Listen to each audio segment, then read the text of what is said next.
और अर्जुन ने कहा भगवान श्री कृष्ण से इसी प्रकार से कि 5 शब्दों की अपनी सुनाई। कोई निष्क्रिय अवस्था में भक्त हो सकता है, कोई सक्रिय अवस्था में भक्त हो सकता है, और तीसरे नंबर कोई सखा रूप में भक्त हो सकता है।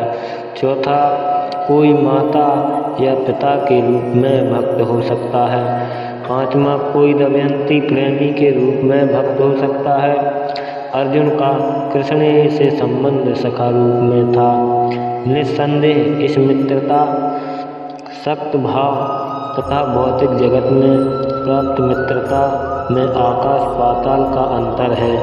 यह दिव्य मित्रता है जो हर किसी को प्राप्त नहीं हो सकती। निस्संदेह प्रत्येक व्यक्ति का भगवान से सीधा संबंध होता है और यह संबंध भक्ति की पूर्णता से ही जागृत होता है, किंतु वर्तमान जीवन की व्यवस्था में हमने न केवल भगवान को भुला दिया है, अपितु हम भगवान के साथ अपने साक्षात संबंध को भी भूल चुके हैं। लाखों करोड़ों जीवों में से प्रत्येक जीव का भगवान के साथ नित्य विशिष्ट संबंध है। यह स्वरूप कहलाता है। भक्ति योग की प्रक्रिया द्वारा यह स्वरूप जागृत किया जा सकता है। यह तब अवस्था स्वरूप सिद्धि कहलाती है।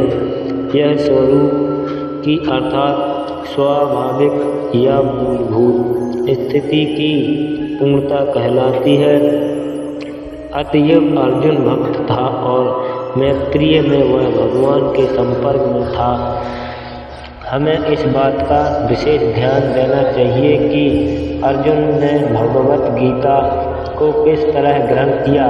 इसका वर्णन 10वें अध्याय में इस प्रकार हुआ है।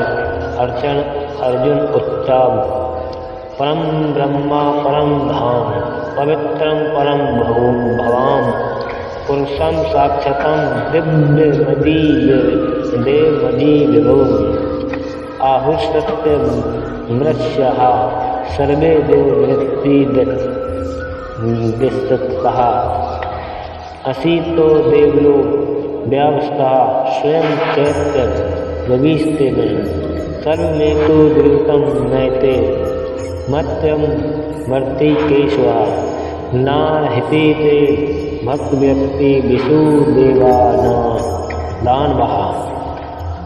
अर्जुन ने कहा आप भगवान परम धाम पवित्रम तथा सत्य है। आप साक्षात दिव्य आदि पुरुष आजन्मा तथा महानतम है। नारद अस्ति देवल तथा व्यास जैसे समस्त महामुनि आपके विषय में इस सत्य की पुष्टि करते हैं और अब आप स्वयं मुझसे इसी की घोषणा कर रहे हैं। हे कृष्ण, आपने जो कुछ कहा है उसे पूर्ण रूप से मैं सत्य मानता हूँ। हे प्रभु, ना तो देवता और ना असुर ही आपके व्यक्तित्व को समझ सकते हैं। भगवान से भगवत गीता सुनने के बाद अर्जुन ने कृष्ण को परम ब्रह्मा स्वीकार कर लिया। प्रत्येक जीव ब्रह्मा है, लेकिन परम पुरुषोत्तम भगवान परम ब्रह्मा है। परम धाम का अर्थ है कि वे सबों के परम आश्रय या धाम है। पवित्रम का अर्थ है कि वे शुद्ध हैं और भौतिक कल्पमय हैं, अरंजित हैं।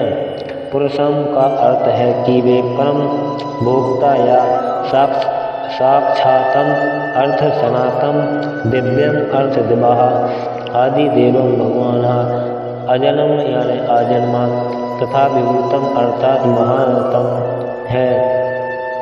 कोई यह सोच सकता है कि चूँकि कृष्ण अर्जुन के मित्र थे, एक दवा अर्जुन यह सब चातुकर्ता के रूप में कह रहा था, लेकिन अर्जुन भगवत गीता के पाठकों के मन से इस प्रकार के संदेह को दूर करने के लिए अगले श्लोक में इस प्रशंसा की पुष्टि करता है, जब वह यह कहता है कि कृष्ण को मैं ही भगवान नहीं मानता, अपितु नारद, अस्ति देव, देवल तथा व्यासदेव जैसे महापुरुष भी स्वीकार करते हैं। ये सब महापुरुष हैं जो समस्त आचरण तथा स्वीकार वैदिक ज्ञान का वितरण प्रचार करते हैं। अतएव अर्जुन कृष्ण से कहता है कि वे जो कुछ भी कहते हैं उसे वह पूर्ण सत्य मानता है। सत्यमेत देवम महते, आप जो कुछ कहते हैं उसे मैं सत्य मानता हूँ। अर्जुन यह भी कहते हैं कि भगवान के व्यक्तित्व को समझ पाना बहुत कठिन है, यहाँ तक कि बड़े बड़े देवता भी उन्हें नहीं समझ पाते। ये तब मानव भक्त बने बिना भगवान श्री कृष्ण को जैसे समझ सकता है, ये तब भगवत गीता को भक्ति भाव से ग्रहण करना चाहिए।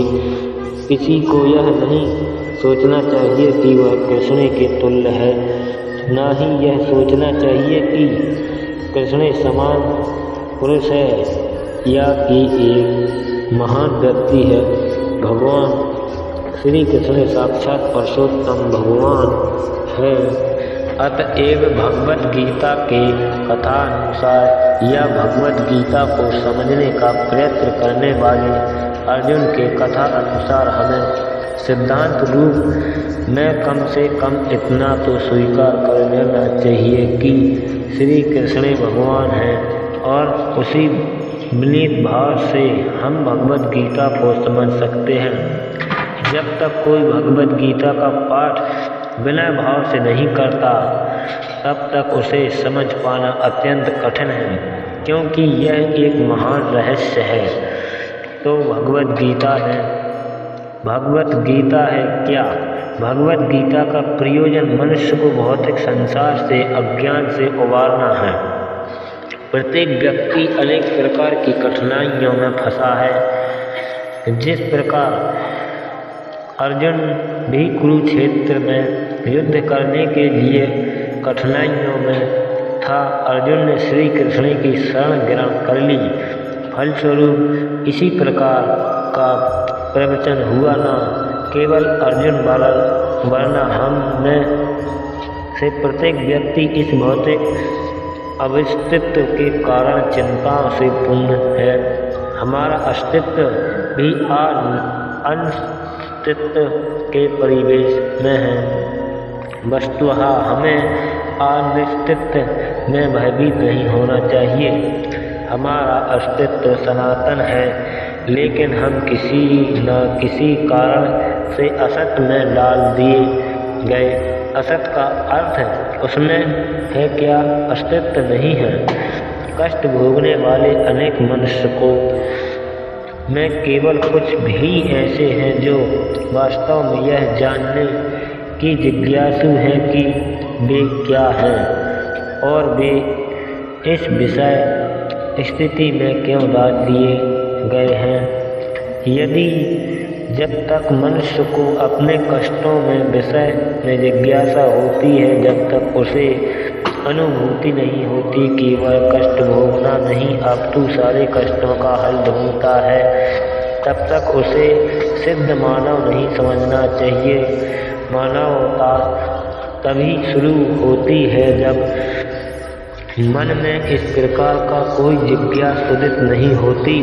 ब्रह्मा सूत्र में इस जिज्ञासा को ब्रह्मा जिज्ञासा कहा गया है। तथा तो ब्रह्मा जिज्ञासा मनुष्य के सारे कार्यकलाप तब तक असफल माने जाने चाहिए जब तक वह पर ब्रह्मा के स्वरूप के विषय में जिज्ञासा न करे। तब जो लोग यह प्रश्न करना प्रारंभ कर देते हैं कि वे क्यों कष्ट उठा रहे हैं या वे कहाँ से आए हैं और मृत्यु के बाद कहाँ जाएंगे, वे ही भगवत गीता को समझने वाले सुपात्र विद्यार्थी हैं। निष्ठावान विद्यार्थी भगवान के प्रति आदर भाव होना चाहिए। अर्जुन जैसा विद्यार्थी था। ऐसे ही भगवत गीता का ज्ञान सुनने के लिए हमारे चैनल धनी के